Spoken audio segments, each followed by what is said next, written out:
Hello and welcome to the Gradient Mesh Part 2, or what I call the main assignment. To get to this point, to be able to do the gradient mesh that's in front of you, which I would like you all to attempt on this very pepper. If you have confidence in what you've done on the first assignment, let me bring it up. This is Part 1 of the first assignment.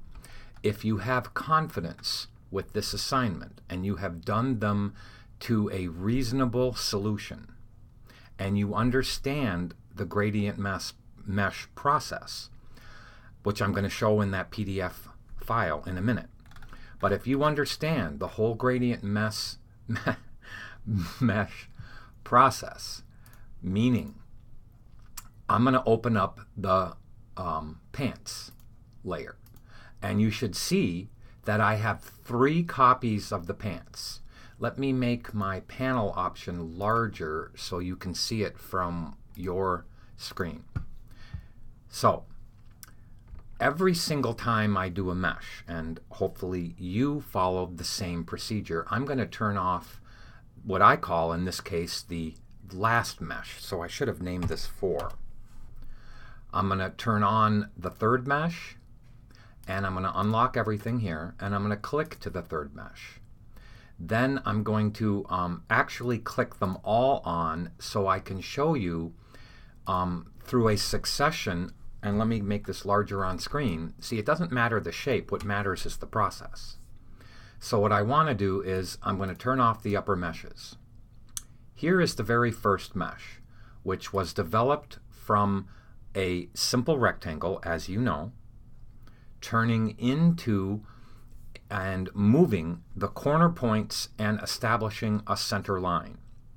That never changes, and I want you to see some pretty incredible processes and some pretty interesting things that have been done with gradient meshing. But this is going to be a little bit of a different kind of demo movie, all right? Because I'm not going to actually, since you've already executed this first assignment, I'm not going to point and color and click and make the meshes in front of you. I'm going to describe all the meshes. I want you to watch this movie completely from start to finish before you start your movie, so that you have it ingrained of exactly what I feel you should be doing. Back to the pants.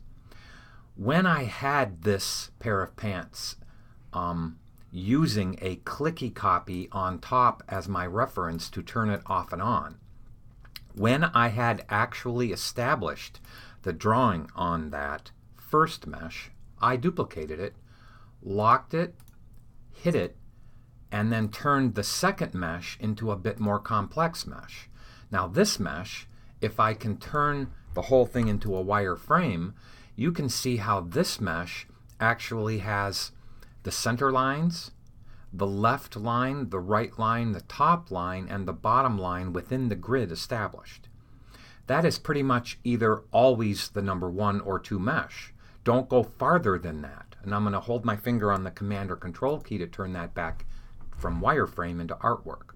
Now I'm going to lock and hide number 2 and show you number 3. Then I'll click to the mesh of number 3. Look at how that one became more complex. I'll hold the Command key so you can see just how complex that one became, but not too complex. And you know, wherever you have a mesh line that crosses another mesh line, it makes a point, it makes an anchor point, and that anchor point can get colored.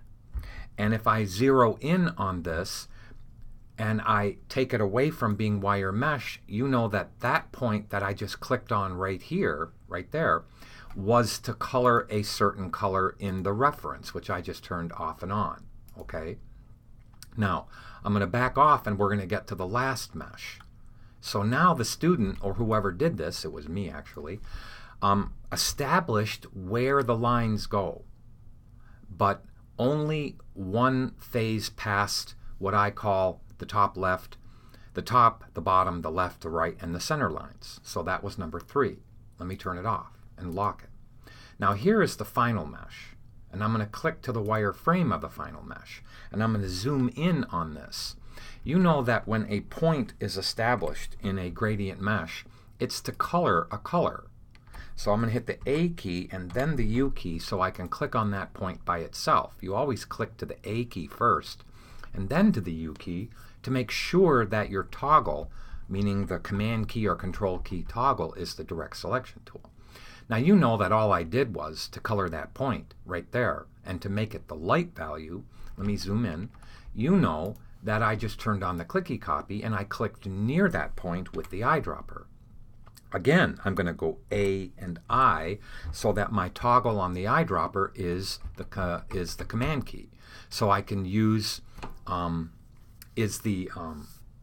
selection tool, the direct selection tool, sorry. Okay, so you know that that point right there needed to get colored light and this point needed to get colored dark. So when you're in the eyedropper, all you have to do is hold the command key to click the point, let go, and sample the color. Then when you want to do this one, you hold the command or control key to click the point, you let go, and you sample the color. And that's just over and over and over again. And the reason why you pull handlebars over each other is to get a quicker blend between the colors. Now, that I'm not surprising you with. If I would grab this handlebar and make it shorter, you can see the blend is softer. If I make it more overlapping each other, and you can see how I pulled them apart from each other, then the blend between them is quicker. Okay, with all of that said, every single shape gets the same kind of care. It always has at least 3 copies to it, unless it's the most simple shape in the world and it doesn't need 3 copies. But mostly everything needs 3 copies. Why? Well, in my PDF file, I tell you why. I'll say it now and I'll say it then. Because if I mess up on number 3, like if I click this one and I want to do something with number 3, in fact, I'll do it to number 4. So I'll turn on number 4 and I'll click a point. If I somehow add too many points or I've removed some of the geometry, and that's something I want to talk about now before I get into the peppers, then I could actually ruin the geometry of this. And that would cause a bad thing to happen. I'm going to make a point here. Look, if I take this point right here on the edge and I click it, and now that point actually had a crevice. See how that turns into a corner right there? If I hit the delete key, I can delete out from clicking on the edge this whole line that goes across. Watch, I'm hitting the delete key. That line is now gone. But now this line is forever ruined right here. That line has a corner point. Now watch what happens if I try to add another mesh line right here with the U key. What's going to happen is it's going to get all distorted. It's not going to go in there correctly. So when I click this and I try to add another line, it's going to really ruin itself. So what I'm trying to say is, and I won't save this file, be careful when you delete out a point. If you delete out an edge point like this one, it only takes one of these away right there. Let me Command Z back twice so I get that one back here in the center. If you delete out one on the edge, in the middle, it deletes out everything. And to delete that out, I'm actually holding the Alt or Option key, and look at how I can delete that whole corner out. But you have to be careful, because if this one here had been distorted using that point that was already right there, then any other line that goes in is going to have a real problem being clean. Okay, this isn't about making meshes. You've already done this assignment. You already know to get that boot. Let's go unlock the shoe and see that that one had a safe number 1. I call them safe then. I don't care what you call them. For my next assignment, I'm going to call them something different, and I'll show you what I'm calling them then, as long as you have 3 of them. So here are my 3 copies of the boot. So the boot actually went from here. That was the 3rd copy. Here's the 2nd copy, and here's the 1st copy. Now the 1st copy should be the minimum of moving the corner points and only adding your center lines. That's really what every mesh starts out being.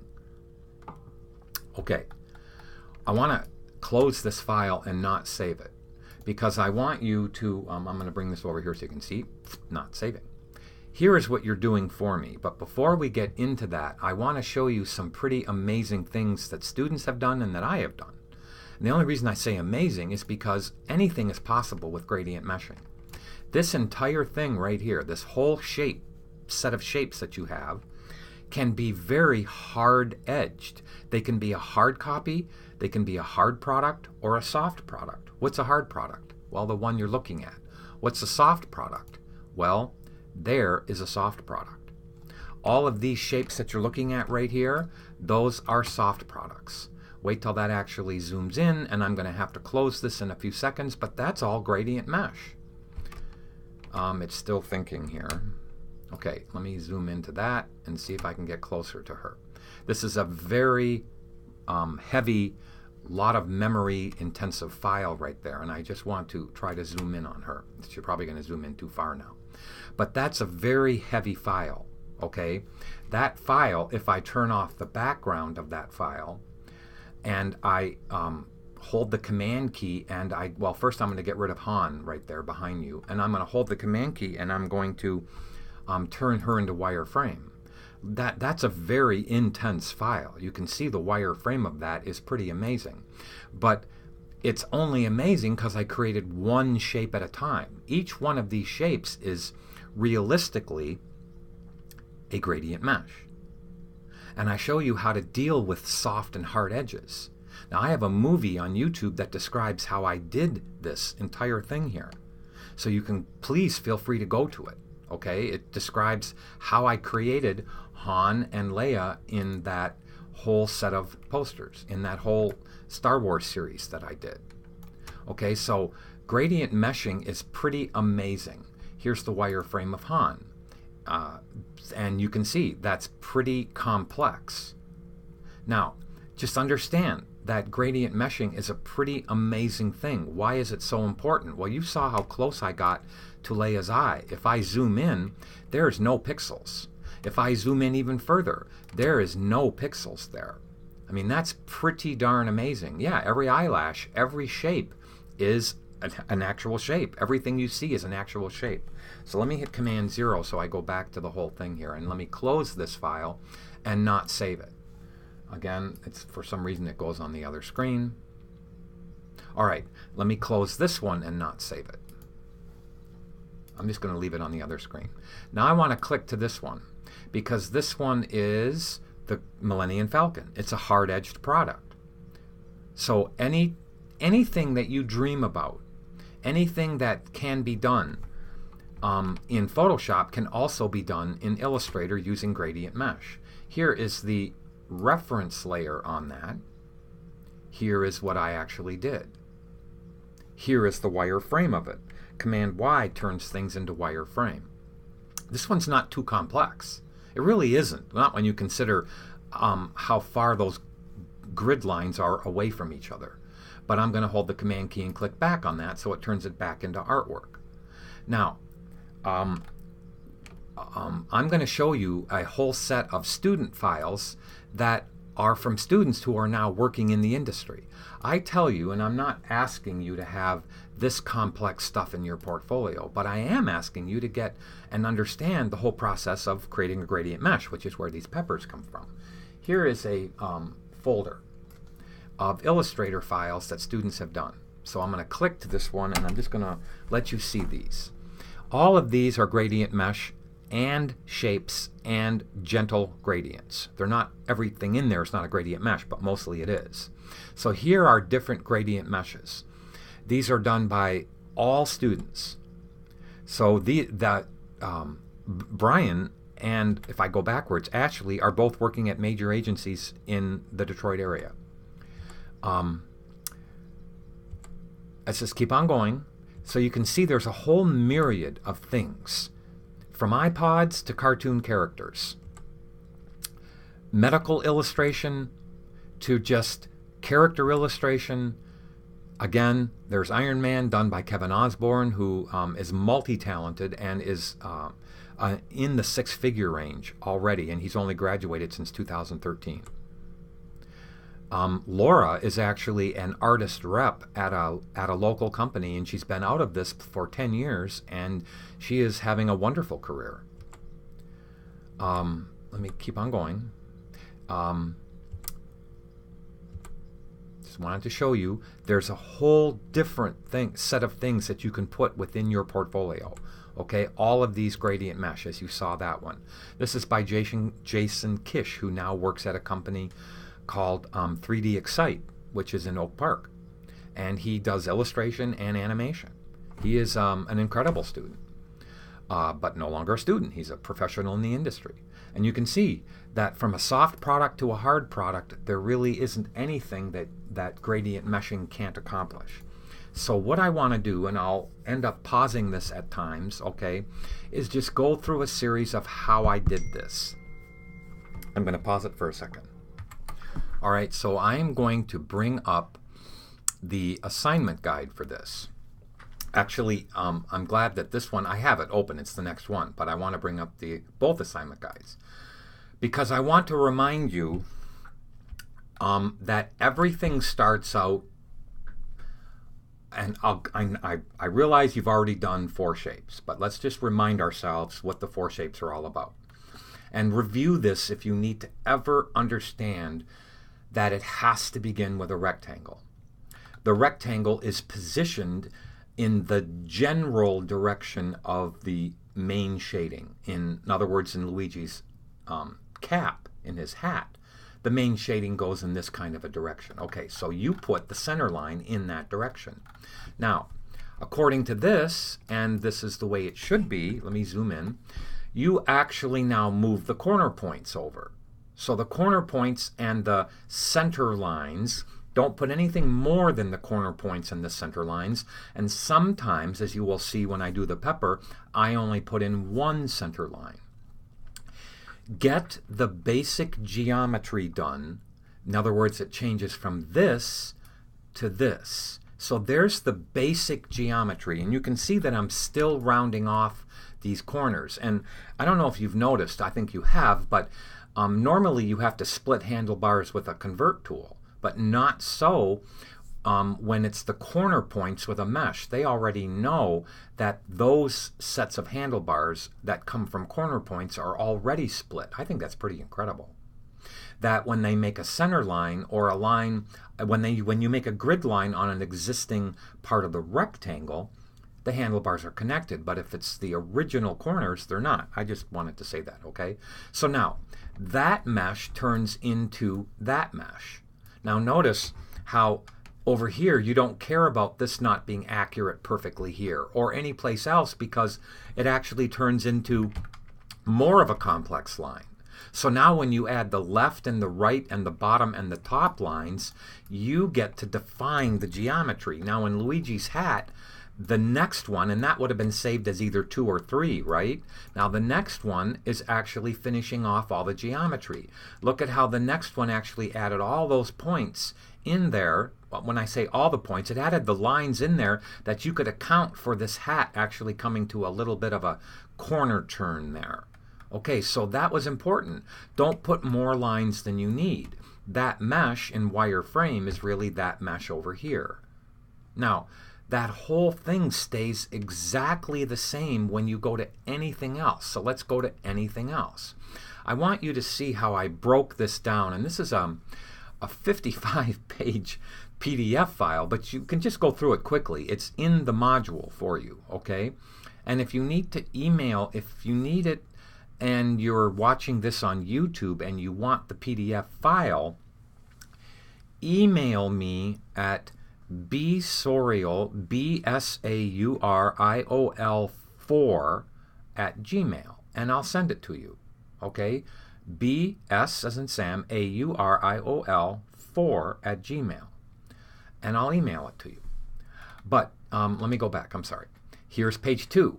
So in page 2, you can see that you lay in the rectangle here, knowing that the eventual rectangle is going to, or the eventual mesh is going to overlap the other one, because this one's broken down into 2.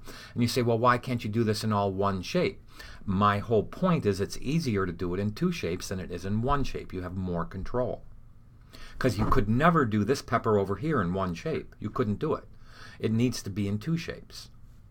Or 3. So, watch how this one here, let me back up here. Could you do this pepper in 1 shape? Yes. Why would you want to? It's just too hard to control. There's too many line variations. Okay. And if you did it in one shape, it's not wrong. There's no wrong if you come up with a successful solution.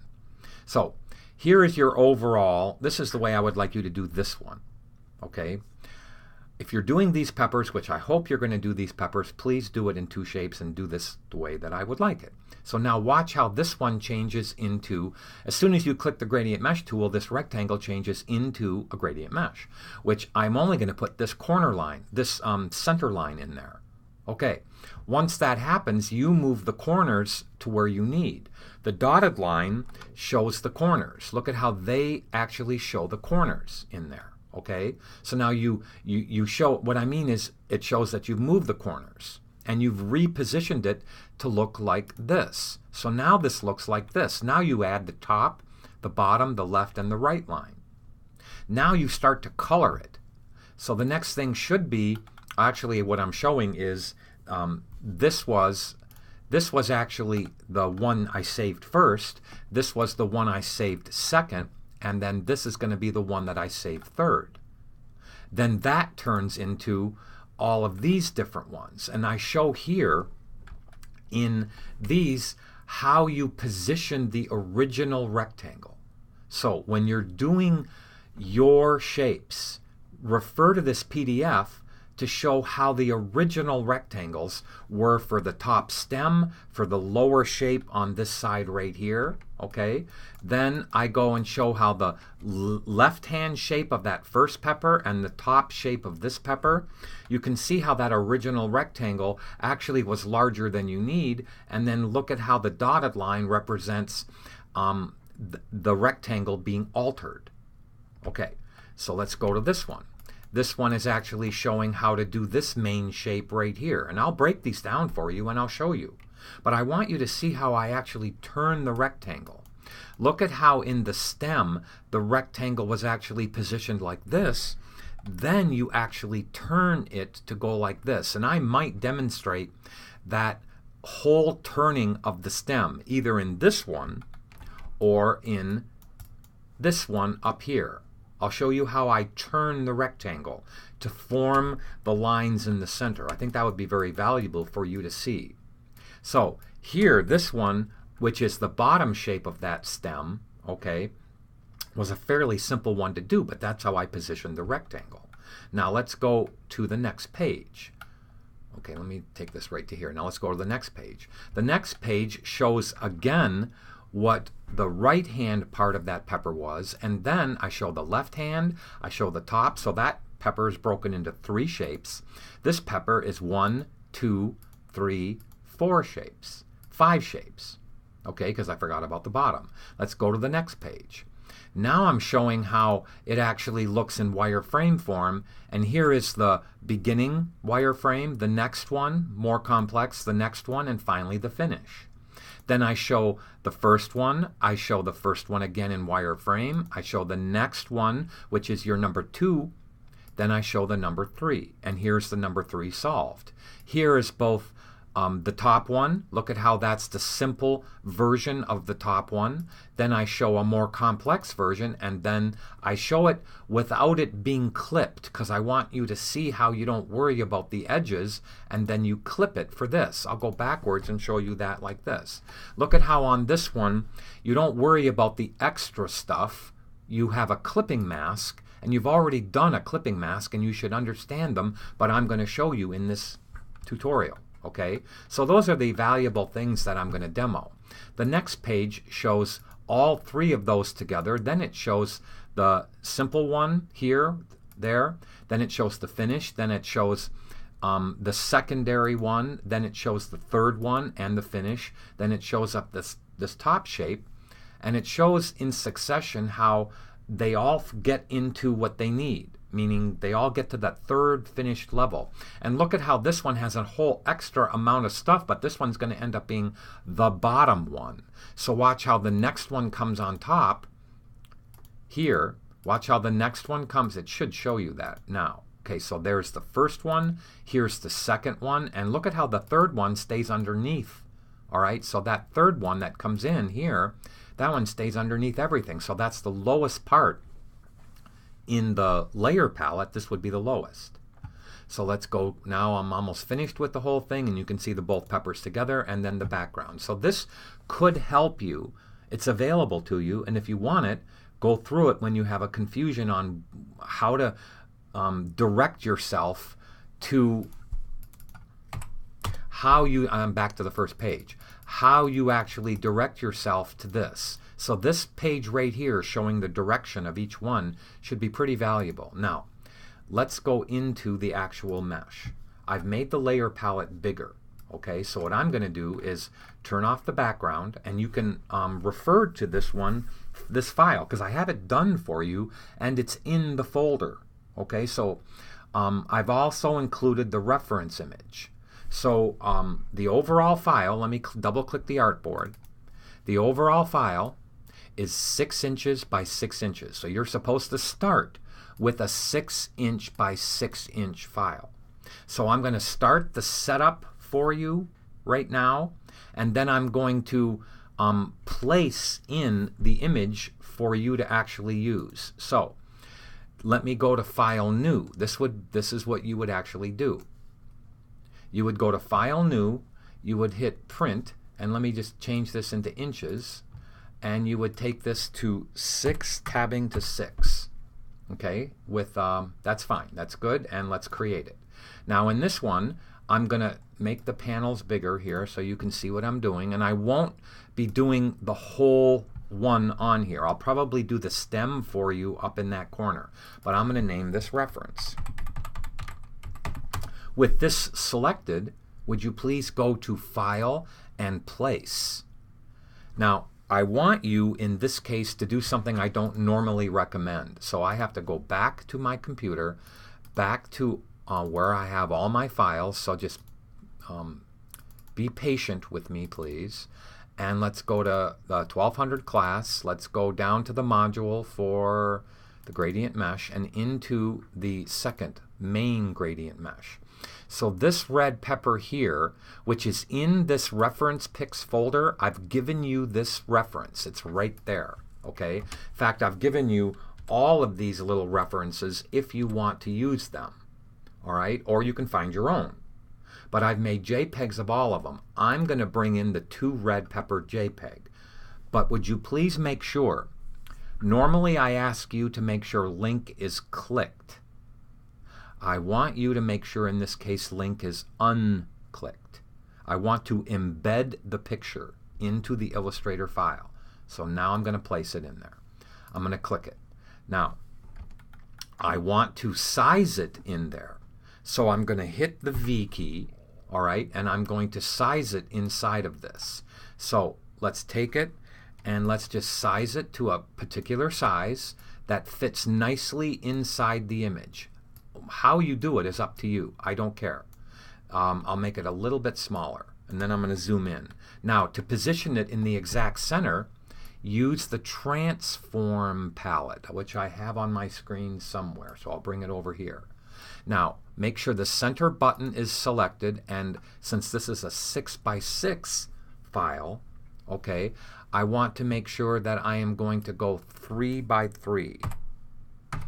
So 3 tabbing to 3 is going to place that image directly in the center. So X and Y is 3 by 3. So now that's placed that exactly in the center. Again, if I move this, I can simply put this in at 3, tabbing to 3, and hit the return key, boom. Now, I want you to, at this point, duplicate this. So duplicate it, call it clicky. Now you have the clicky copy, which you're going to lock and never unlock. Please keep it locked and get used to locking everything up but the thing you're working on. Now turn off the clicky copy. Okay, let me move the transform palette. Open up the reference layer, click on the circle for the image, go up to here and put in an opacity of about 50%. Because then you can distinguish between what you need and what you're seeing. Believe me, it works. Now lock it. Now, with the reference layer selected, add a layer. Let's just call this left pepper.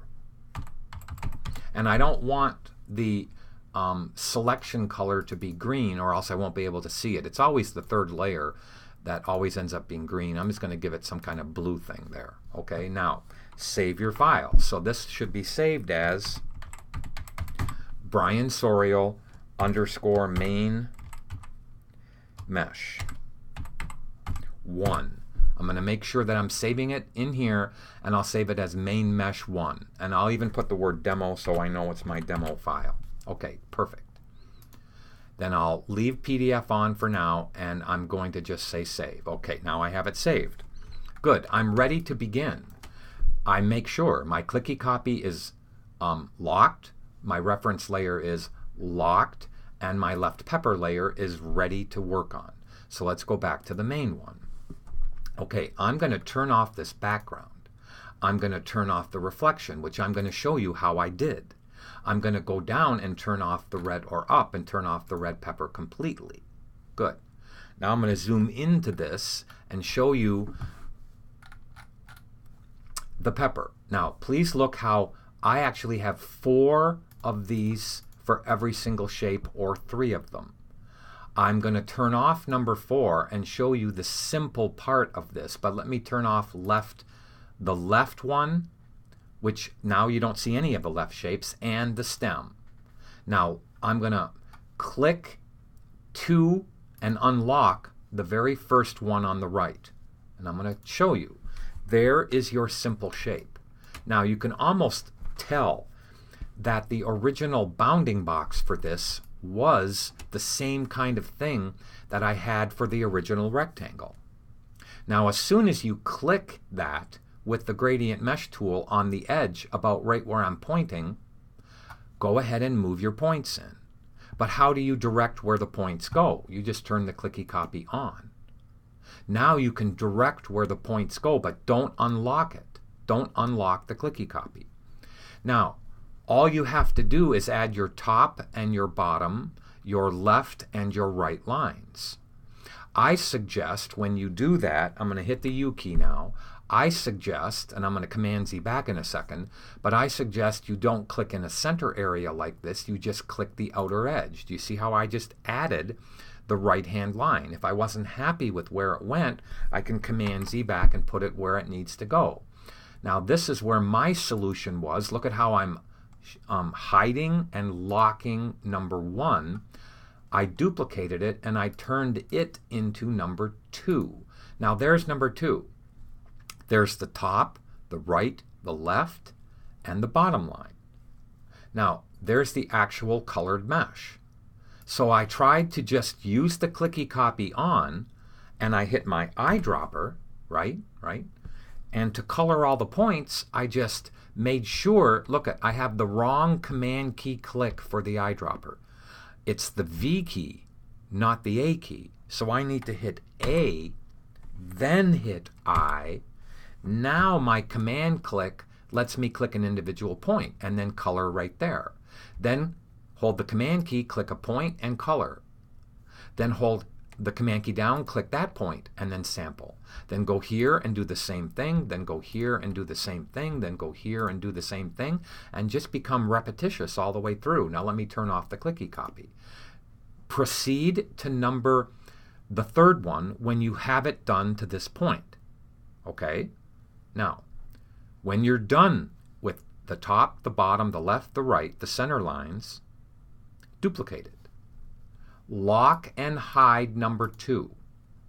So now your number 3 looks the same as number 2, but this is what mine ended up looking like. So I added all of those lines. Now let's zoom into this top. Notice how if I turn on the clicky copy, I know that this line right there, I'm going to call that a red line because that was the red between the 2 white shapes. Look at over here. I needed to place this one in here about the same distance away from where that transition is. And look at how I actually pulled the handlebars over each other. So what I want you to do is try to build up to what I did here. If yours is a little different, it's okay. Just don't go overly complex. And if you have to delete out a line, I wish you would Command Z back. try not to click an edge like this. Try not to do that. And then hit the delete key. Can you do that? The answer is yes. You can do it that way, or you can take the U key, which is the gradient mesh tool, hold the option key, and you can just subtract it out like this, which is much easier. But that really hurts a mesh. So try not to do any deletions. Okay, I just won't save this file when I'm done. Every time you do a new one of these, make sure you save your file, and make sure you save it even a couple of times between there. Now look at how that one ended up. Let me zoom in just a little bit. Look at how that one ended up coloring beautifully. Now let me turn off the clicky copy so I can actually see my color. Let me hold the command key so I can click away from it.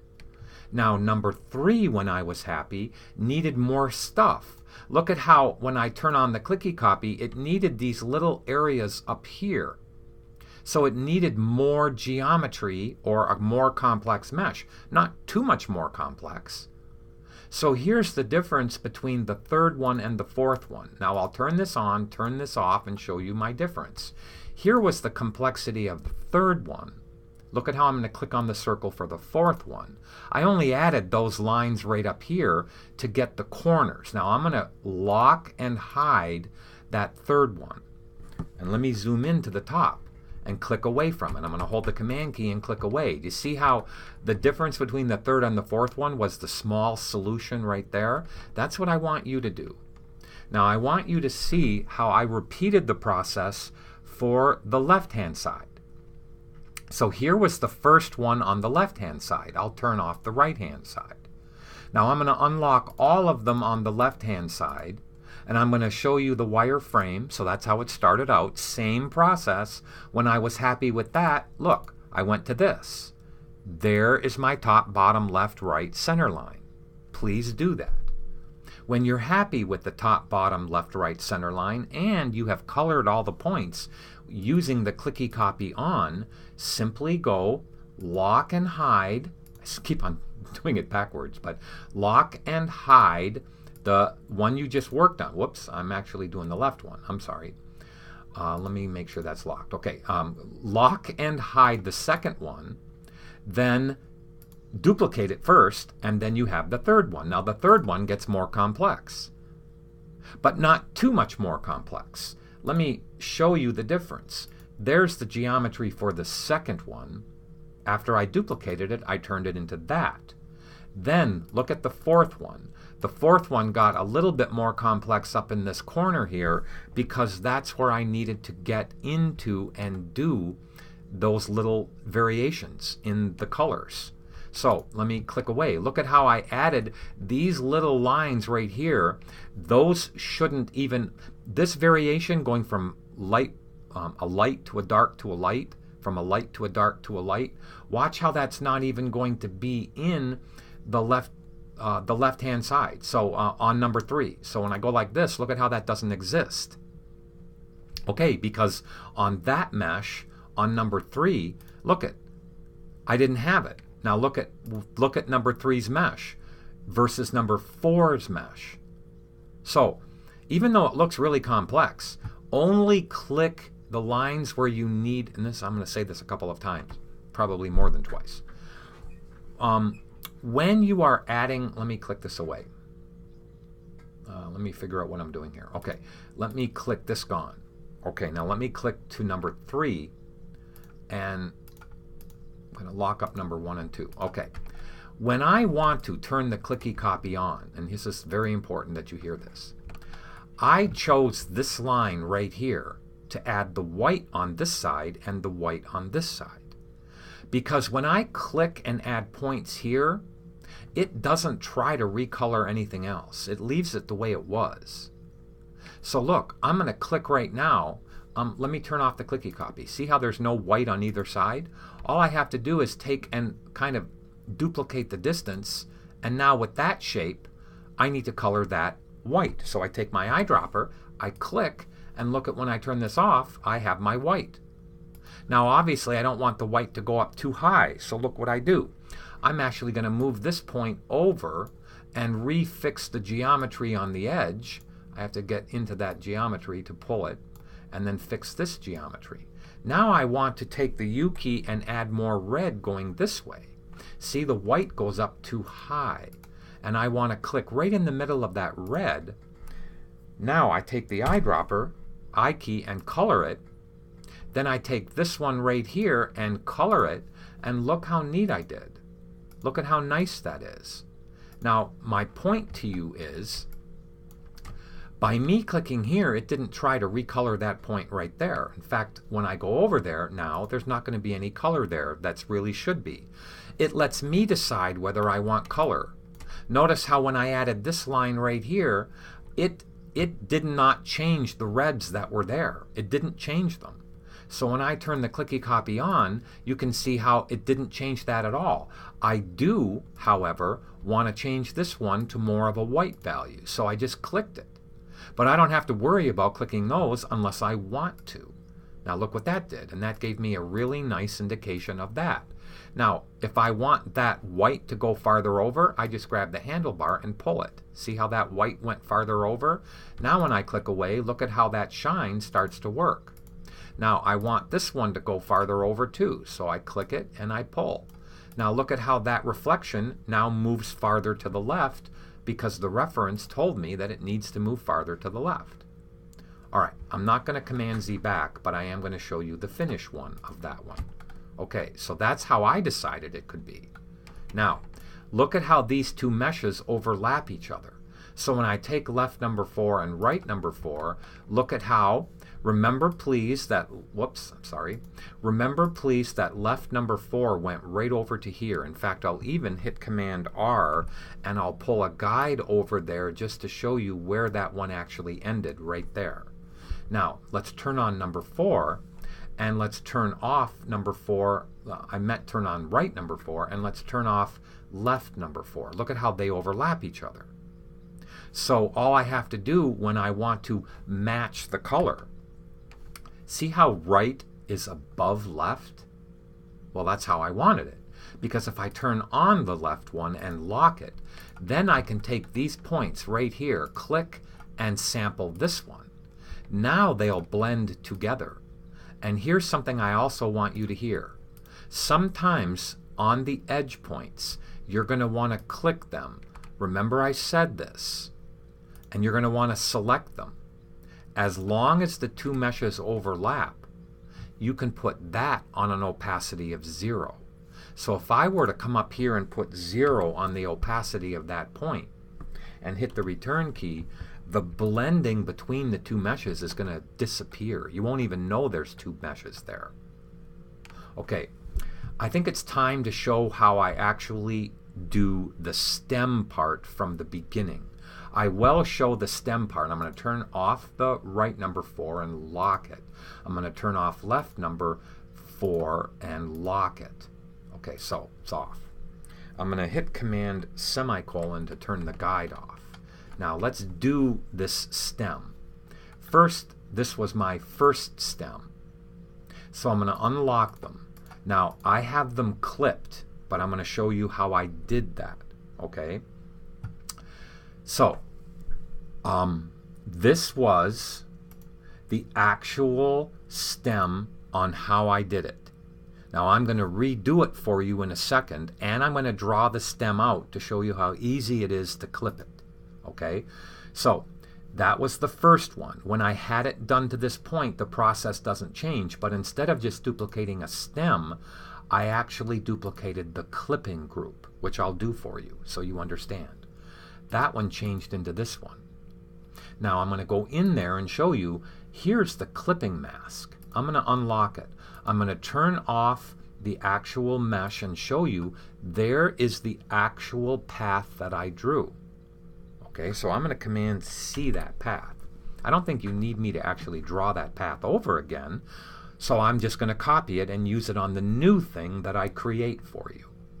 But if I turn on the mesh and turn off the clipping mask, don't worry about that. That's just a screen display. Look what happens when I go back and forth. It actually disappears. There's the mesh. When I use the clipping mask, it actually looks like this. Here is the clicky copy on. So you can see how I needed to make sure if if a line, and I'm going to say this kind of slowly or whatever, look at how a line starts out in the middle of the stem, but it goes to the edge here. Well, I couldn't just take the rectangle and use the corners of the rectangle here and here and approximately here and here, because the line or the shading actually goes right to the edge. It wouldn't have worked out. It wouldn't have let me do that easily. So this is what I did.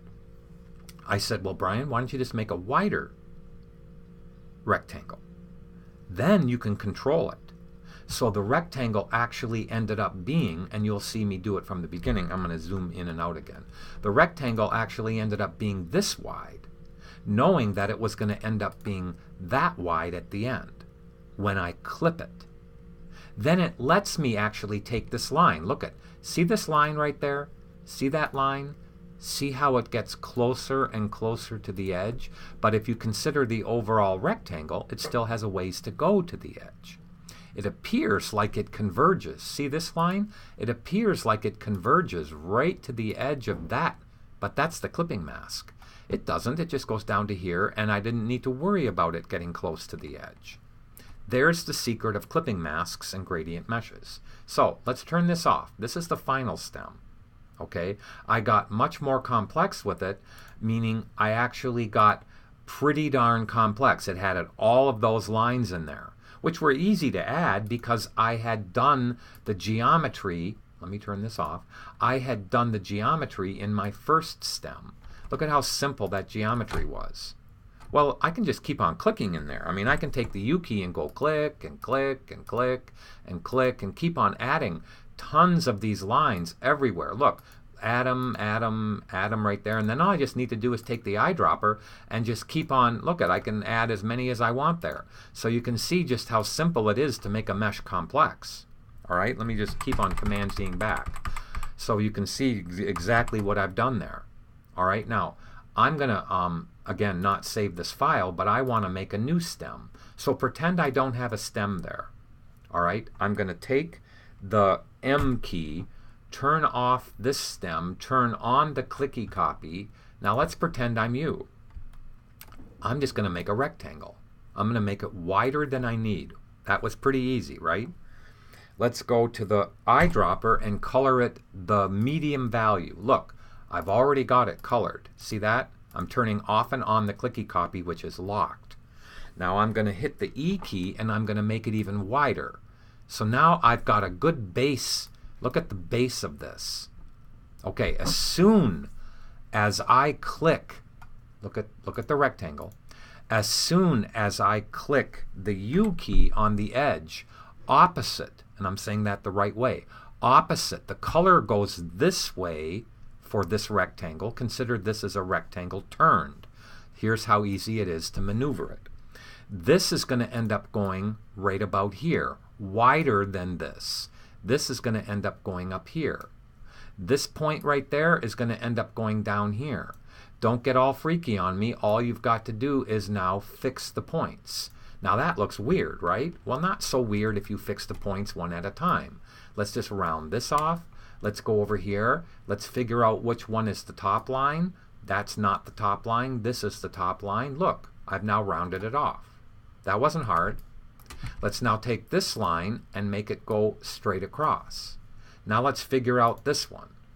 Let's take this one. Okay, this is the bottom of the rectangle. It probably should go more to here, and this one should probably go more here. Now let's take this one and just have it go straight across.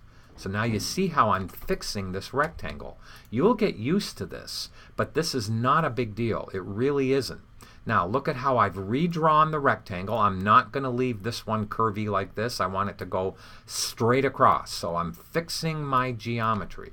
Good. Now this one can even go farther over, and this one can pull out farther. And now look at how simple that is. Now let's take the most difficult or obvious, there, that's a better word. This line right there, I'm going to use as my center line. So what I would do first now, before I go any farther, because I don't want to have to redo this, is I should take this drawing. Look at this mesh up here. I'm going to put it down here. I'm going to put it right above here and pretend I don't have any stems. So I'm going to call this uppercase stem 1. Okay, whoops, 1. Okay, there's my uppercase stem 1. I don't want to have to redo that, but I am going to give it its original color. So this is how I color this one. I hit the eyedropper. I take this point and I find the color that's nearest to that point right there. Let's take this one and color it right there. Let's take this one and color it right there. Let's take this one over here and color it there. Let's take this one over here and color it there. Now there was only 6 points there. Look at how I've colored it. Now I don't want to redo it, so I'm going to duplicate it and I'm going to lock and hide it, and I'm going to name this one number 2. Now I didn't clip it yet. I'll clip it in a few minutes. Okay? I might even clip it at the end of this one. So let's take the U key. Now I said right there is about the most obvious line. Now look what we have to do to this. That means that this line has to move up higher and this one has to move up and off the piece. You see how I said that? This one actually moves up and off, completely off, so that I can get this shading to be right in a few minutes. Now look at how easy that was to get that geometry right. Notice how it's real simple when you think of that big shape. Now let's do the other most obvious one. I should not put in another one yet until a few minutes from now. So what I should do now is I'm going to use this one as the right hand line. Here is going to be my center line. Now look at how that one just about went in perfect. Now here is my right hand line. If I consider this the left side, this is going to be the right side. Now let's click it. I have to zoom in just a little bit and click it right about here. I have to move that one farther over because the handlebar was in the way. Now that one actually went in beautifully. Now look at how it goes off exactly where I need it. I mean, that was pretty cool. And that was really good geometry. Now let's put in the bottom line. Now it doesn't matter really where that one goes, and let's put in the top line. And that one really doesn't matter, except I am going to clean up the geometry. And look at how this one got curvy here. See this? We should fix that geometry like this to have it go pretty much more straight across. Now this one should actually help me with this kind of shading right here. But I could save that process for extra inside lines. I'll help it though. I'll move this one over so it can help me with that drawing in a few minutes. Now color each one of these. We have right, center, left, left, center, right, bottom, center, top. That's it. That's for number 2. Now let's turn off the clicky copy. Boom. Now look at how we now need to color it. Now let's go ahead and color it. So I hit the eyedropper. I'm holding the command key, click, let go, and color. Command key, color.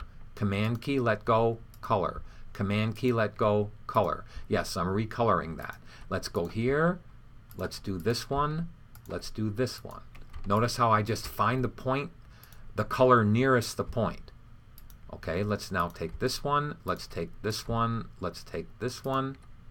Let's make sure we do this one right there. Look at how this bottom one right there, see it?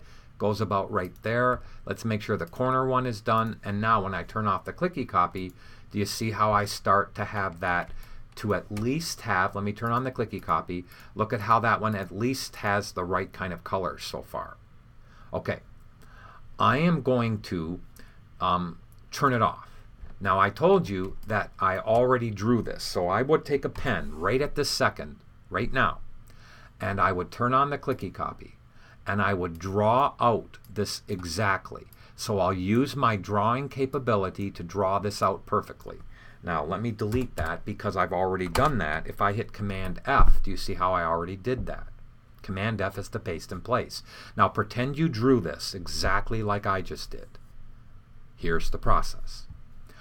I'm going to take the path and I'm going to move it directly above the thing I want to clip. Let me turn off the clipping copy, the clicky copy. So here's my big shape, and you can see on top is the actual stem.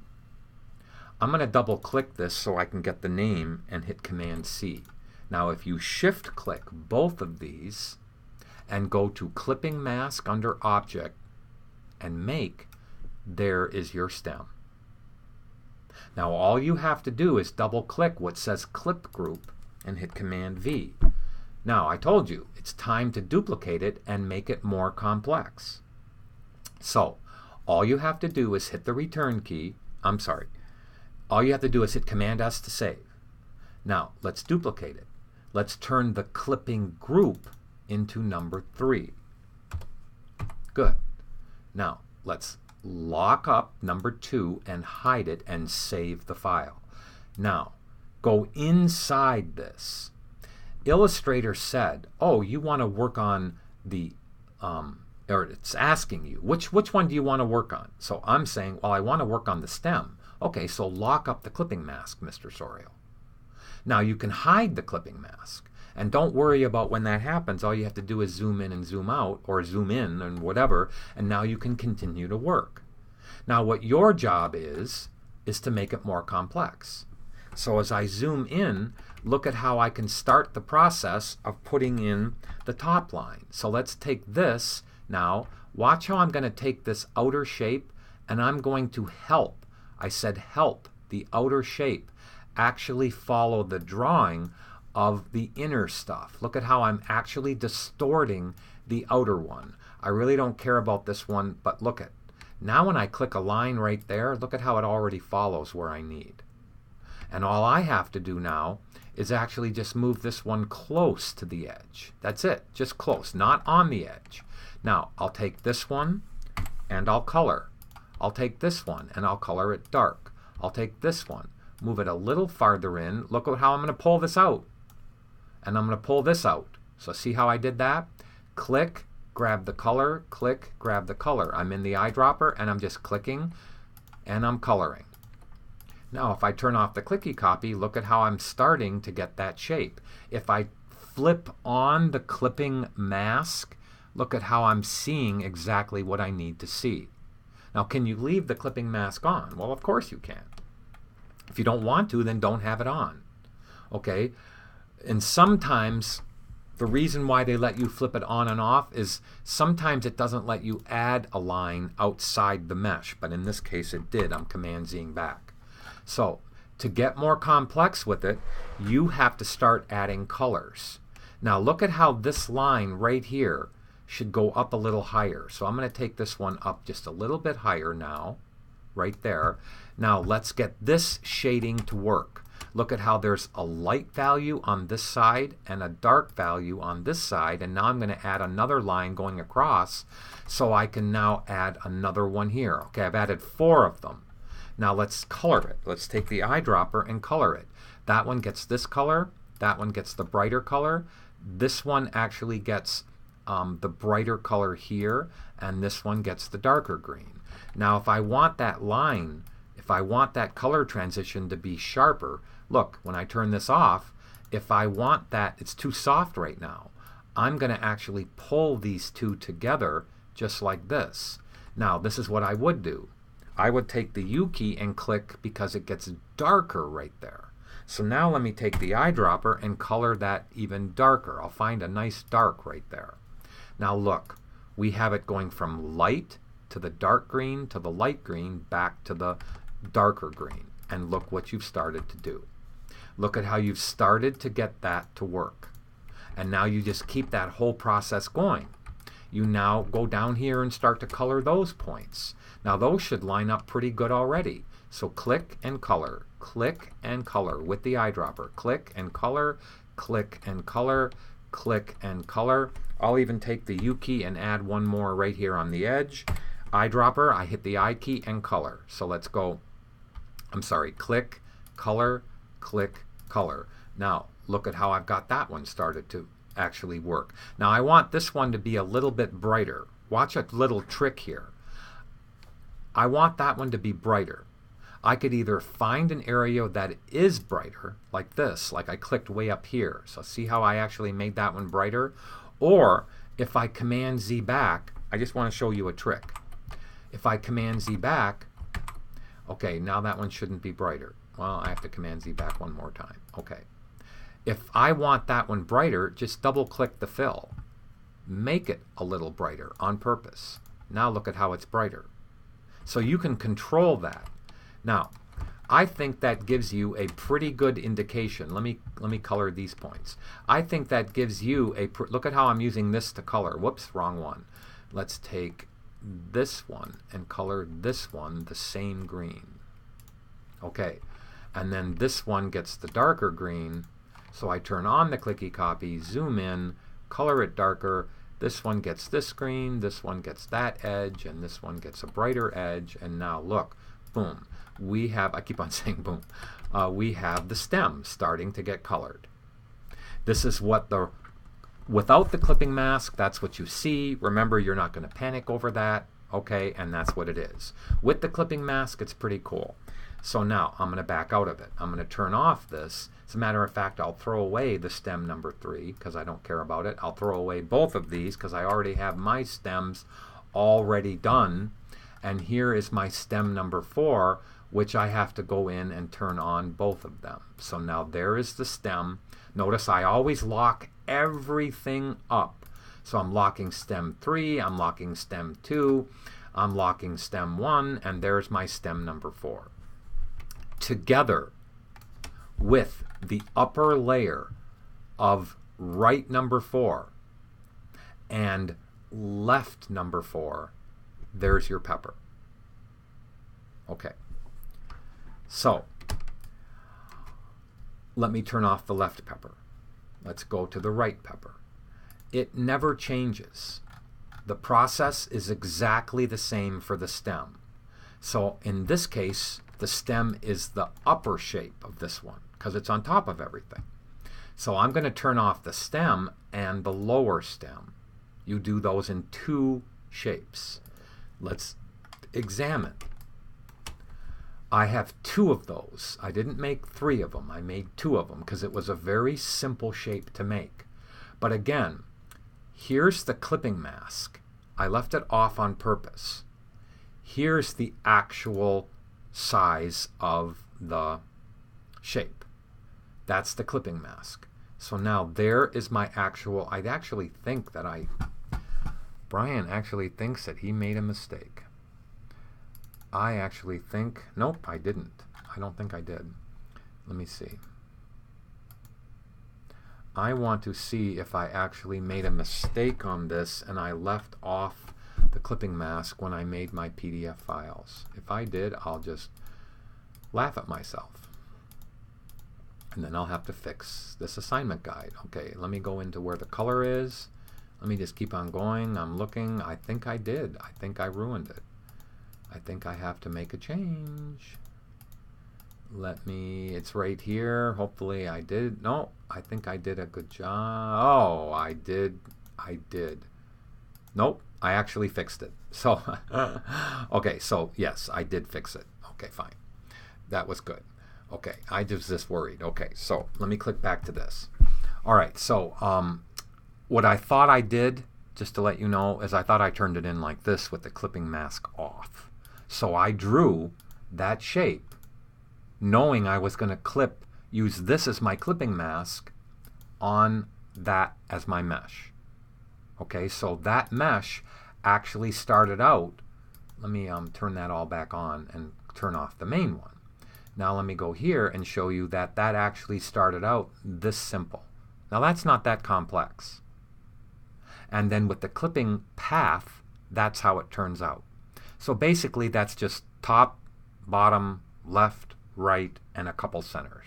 Okay, so that's all that is. And it was so much easier to try to use a clipping mask. Look at how the clipping mask has a lot of innies and outies. Well, could you imagine trying to distort the rectangle with all of those little round shapes when all you have to do is clip it at the end? So let me turn off the lower stem 1, turn on the lower stem 2, and lock it. Now here was my original stem. Same thing occurs, meaning this original stem, if I unlock it and I go, oops, I'm sorry, it's right there. If I unlock this and I show you, or I turn this off, there, I have to zoom in, sorry. This was the actual simple mesh. What is it? Well, it's just a rectangle, again, that I turned. And when I looked at the clicky copy, notice how this line, like the line on the upper stem, notice how this shading starts out on this edge but then goes to the middle. Well, that means that I can't just turn the rectangle into the actual stem. I have to use a clipping mask. And that's what determines whether you need a clipping mask or not. So I'll say it again. This line of the mesh starts out on the edge, and then it goes to the middle. Well, you can't do a rectangle like that. It just wouldn't work out. The shading wouldn't work out. So just make your rectangle bigger. Don't worry about it, and use a clipping mask. Now that seems to make sense to me. Okay? So again, look at how I made it bigger, and then all I had to do, if I can find it, oh, it's down here. All I had to do was just turn this on. So here is left number 3, upper number 3, and right number 3. I just wanted you to see it just with a simple shape. And in every single case, you can go right into my file and you can turn on this one. You can see how I did it.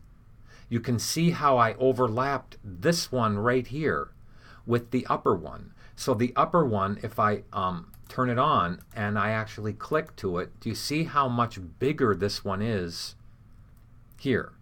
So I actually show you how to do that in that PDF file. Make sure, I'll say it. Here was the corners of my original rectangle, which went in this kind of a orientation. Now, it was too hard for me to even think of using this one because of the way the colors were going. I didn't want to make the rectangle too small. What did it matter if I made it bigger and over to the left? I mean, honestly, what did it matter? Knowing this one was going to cover it up anyway, and this one that I'm clicking on right here was going to end up being, that one was going to end up being the bottom one. So that was easy to do. See how nice and easy that one is? Now look at how this one is the lowest one of them all. And that one actually is this mesh. So notice it went underneath. It even went underneath that one. But this is the most bottom thing. There's the next bottom thing. There's the next thing higher, the next thing higher, and finally the stem. Now let's go up to the stem and turn off number 2. Let me lock up this one so we don't have to see it. And now here is the final stem that I did, which you can go examine. So that's how I did this. I don't think you need me to go any further other than you examining my file. Anytime you go into it, you're please welcome to do anything you want to this file. Just remember that it's mine and that I want you to get good at gradient meshing, so you do your own. So refer to my file when you need to. And hopefully when you get my file, I've locked up everything that I need to lock up. Like, I should just make sure I've locked everything up. If I didn't, don't go moving stuff around in my file until you know things are unlocked. Now I'm going to turn off the bottom reference. I'm going to turn on the left-hand pepper. I'm going to make sure that that guide is thrown away. I'm just not going to save this at all. To make the reflections, this is what I did. I took copies of the left and right pepper. So I made sure everything was unlocked in both of these layers. All of them, everything unlocked. I duplicated it. So in the duplication of it, I want to show you what my reflection turned into. Okay? Now I'm going to repeat the process on how I did this. Okay? So what I want to do is I want to take, I'm thinking here, I want to take and make a copy of the left pepper. So I'm going to turn this off. So what you have to do is the following. I'm going to pause it for a second. Okay, so in order to, this is kind of neat. In order to make a reflection, I'm going to introduce you to something kind of cool. It's called an opacity mask. Now what I have to do is create a group of something. Okay, so I could use a mask to do something to the group. So I'm going to take the whole left pepper and I'm going to duplicate it. Now, this one's going to end up being a reflection, so I'm going to say left pepper reflection, even if I have to take the name of it and retype it. So I'll just triple click it and I'll hit Command C. Okay, so now I have left pepper reflection, right?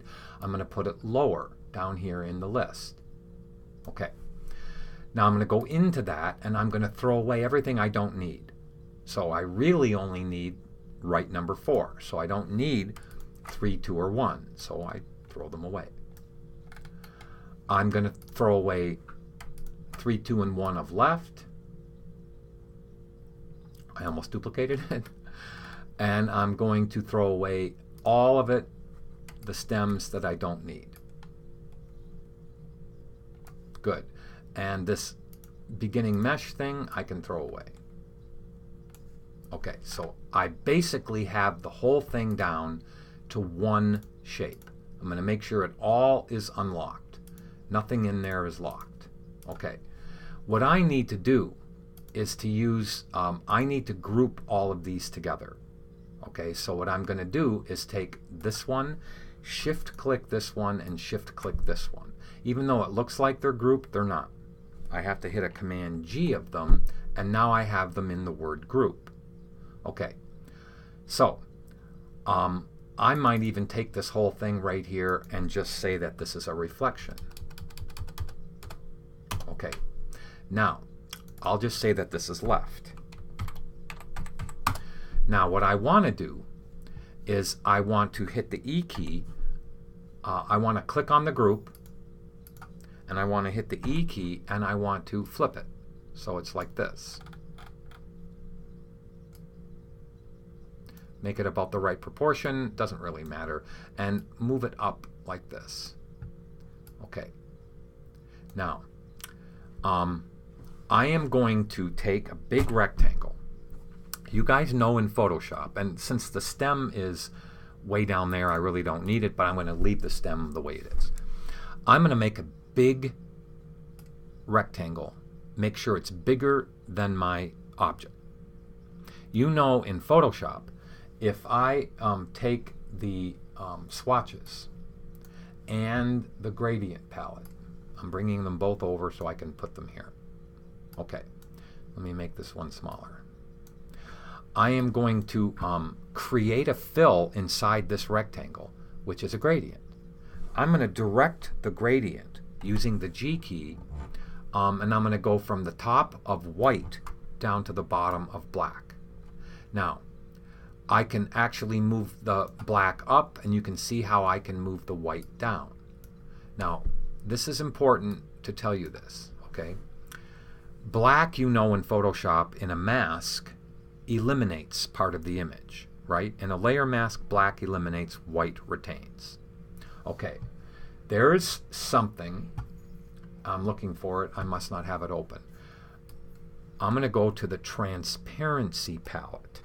So I'm bringing up, it went somewhere, oh there it is right there. In the transparency palette, there are two sides to it. Now you probably haven't done or had a lot of experience with the transparency palette, but I want to show you what I'm talking about. There's also the word make mask in there.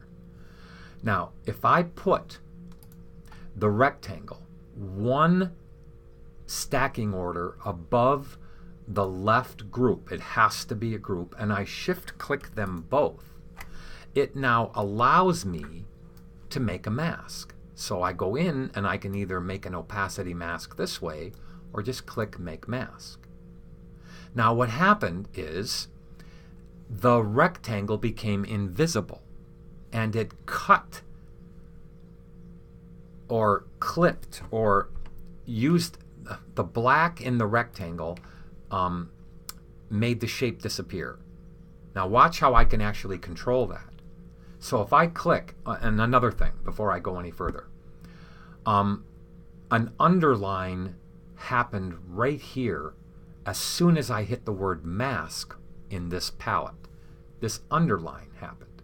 Now what that's telling me is that there's a mask inside of this. Now, all I have to do is click the circle for the thing that has the underline on it. And you can see in the transparency palette, you can see the image and the mask. Now look at how I can click back and forth between the one and the other. Now if I hit the G key, I can actually raise the black up higher. See how I can make it more or make it less show? Look at how I can take the middle and have the middle go up higher. That's the power of this. I think it's pretty cool. Now, if I double click this, I can actually make this have more of an opacity and cut more out of the image. You see what it's doing back here? I think that's pretty darn cool. So there is an opacity mask capability within Adobe Illustrator. So again, and look at the layer palette. As soon as I click on the mask, it isolated it over here in the layer palette to the opacity mask. But if I click back to the image, it shows me my normal layers. Now when you see in a layer palette an underlined something that I didn't underline it, Illustrator underlined it. It says, oh Brian, you've added a mask to that. So if you click the circle, you get to see the mask. You can release the mask if you want to, but I don't want to. I want to make it. See what I'm doing? Okay. And look over here. If I release it, you see how the rectangle shows up again in the layer palette. But I'll go ahead and make it. Now I did the same thing to this one. I duplicated it. I flipped it. I got rid of all the stuff I didn't need on it. I grouped those shapes together. It's important that you understand. Do you see how I can't see how all of these items here are actually grouped right there? Look, I can actually turn off the left side. I can actually turn off the left side, turn it back on, turn off the right side, turn it back on, and since you can't see the stem, it doesn't matter if I turn the stem off at all. I can click to the stem, but it shows up way down here, so I don't really care. It's fine. So now, whoops, I didn't mean to do that, sorry. I'm going to turn this reflection off, and I'm going to show you my other reflection. So now there's the other reflection that I used. Now to finish off my file, I simply made a graduated background, a real pretty graduated background. It's just a gradient. So if I click on the gradient itself and hit the G key, you can see it's just this gradient. See the gradient palette? So I hope that that has been enough for you to understand how to do this one, since you did the previous one with Mario in it. So if you did this one, there should be no problem. I didn't mean no problem, but there should be less of a problem with you getting through this one. Now I've shown you how to do a clipping mask on the top. I've shown you that you have a PDF file. Again, let me just go back to it. You have a PDF file which shows you every single page of this one, okay? And you can just keep on going on all of these, and you can understand exactly, especially, again, I'm saying that this page, number 9, has the original direction for the original rectangle. So, use this movie as a guide to help you and review my file, and then let's see how you do. Now, I'm still making a decision if, and the reason I'm hesitating here is because I have given you my own reference picks of some pretty cool reference. If you want to try those, be my guest. They all have the same problems. This one has a nice reflection. Go ahead, do the yellow one and the red one if you feel confident doing it. Now look at this one is 2 shapes with a third shape back here. Do you see it? There's a third shape on this one. How many is this one? Well, it looks like to me this one could be obviously 1 in the front. You see how I'm making this be 1 in the front, which would overlap this one. You see how this one's just a big one like this? See how if that one is in behind this one, this shape here, and you might be able to take this one and just duplicate it for this one and change the colors. That'd be pretty cool. But I could see you actually doing this one. So this one could be 1, 2, 3, 4, 5, 6, 7 shapes. 7 shapes in this one. I see 4 shapes in this one. So go ahead and give it a shot. I think it's pretty cool. And then the water drops would be on top. I don't think you should do the water drops basically in the same mesh.